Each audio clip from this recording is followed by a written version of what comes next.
One of the most famous and controversial cases of demonic possession would have to be that of Anneliese Michel, one of those stories that has a disappointing outcome for the family of the victim and the priests involved in the exorcism.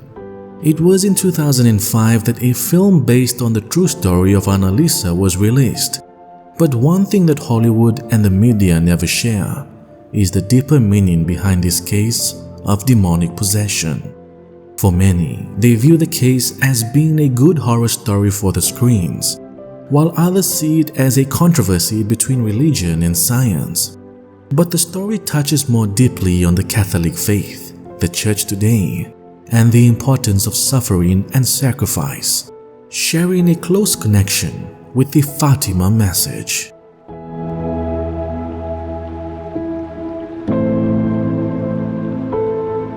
Anneliese Michel was born on the 21st of September 1952 in Bavaria, West Germany, to a devout and strict Roman Catholic family. She was brought up along with three sisters by her parents Josef and Anna. 4 years before Anneliese was born, her mother gave birth to an illegitimate daughter named Martha.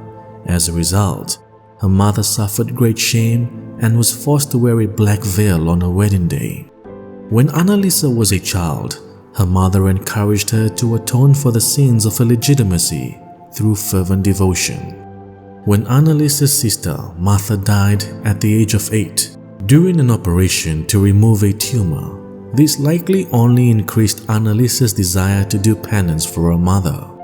As she grew older, Anneliese continued to suffer for the sins of others. When she was a teenager, she slept on the bare stone floor to atone for the sins of wayward priests and drug addicts who could be observed sleeping on the hard ground at the local train station. In college at West Germany's University of Würzburg, which she attended to study to become a religious teacher, she hung pictures of saints on her dorm room walls, kept a holy water font near the door, attended Mass twice a week, and regularly prayed the rosary. Once, she even told her mother, "God will always come first in my life." Anneliese enjoyed school and was described as happy and well-liked by teachers and excelled at languages. Once, in her 20s, Anneliese Michel had a vision of Our Lady, who asked her if she was prepared to suffer much for German youths and priests, to which she agreed. This suffering was to be in a form of a demonic possession. She was to become a victim soul. Anneliese Michel was to show Germany and the world that the devil really did exist. And so it began. Slowly by slowly, the noises in her head became a constant thing. Her hallucinations grew increasingly intense, especially at moments of prayer, as the devil slowly began his assaults on the young woman, threatening her with the thought of rotting in hell. This condition plunged Anneliese into depression and caused self-destructive behavior. The first person to suggest that Anneliese was in demonic possession was an elderly family friend who accompanied her on a pilgrimage to Italy. It was in 1975 that Anneliese was urged by her father to participate on a pilgrimage to San Damiano in hopes of curing her struggles. And it was in this Marian apparition site that it became clear that Anneliese was indeed possessed by the devil, as she had spat out holy water. Rumors of her behavior began to ripple through the community. A traditional priest named Father Ernst collapsed while praying for Anneliese. His collapse confirmed that evil was loose among his flock. Father Alt was convinced that an exorcism was the right call, but he needed help with the ritual. He then turned to Father Adolf Renz, a Jesuit priest who had performed many hundreds of exorcisms. They arrived at the Michels' residence, and upon entering Anneliese's room, she leaped and slapped one of the priests in the face. Anneliese endured 67 rites of exorcism over a period of 10 months.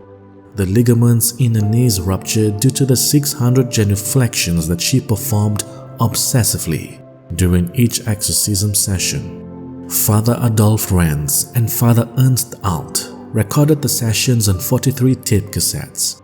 Throughout these sessions, Anneliese would frequently talk about dying to atone for the wayward youth of the day and the apostate priests of the modern church. These tapes were even played during a TV interview. There are hours of recordings, but the majority of what the devil revealed through Anneliese concerns the faithful and the church today. The majority of these recordings can be linked towards the Fatima message, such as the importance of praying the rosary, the reality of hell, and the importance of visiting the Blessed Sacrament often. Other messages include the importance of the Divine Mercy image and the Holy Face image, devotion to Saint Joseph and your guardian angels. Sometime during her demonic possessions, the Blessed Mother appeared in the middle of the fields to Anneliese. The Blessed Mother smiled affectionately at her and told her, "Anneliese, heaven is not blind to your pain." Anneliese then asks the Blessed Mother why did she have to suffer that way, to which the Blessed Mother replied, "I am sorry, Anneliese. The demons are going to stay where they are, but you can come with me in peace, freed of your bodily form, or you can choose to continue like this. You will suffer greatly, but through you, many will come to know that the realm of the Spirit is real. The choice is yours." This is where Anneliese chose to stay and suffer more, remembering the promise of having offered herself as a victim soul. When she died in 1976, her autopsy revealed that she had fractured teeth, bruised limbs, and black eyes. But before she died, the priests claimed to have seen stigmata on her hands and feet. Even her mother also claimed to have seen the wounds. They took these marks as a symbol that her soul had been freed. Anneliese's parents built a shrine to their daughter in Klingenberg, the town where she lived a short life. We can say she did achieve a sacrifice for other people. It was even reported that once, throughout her demonic possessions, our Lord also revealed to her that one day she will be raised to the altars, meaning that she will become a saint. Anneliese Michel, pray for us.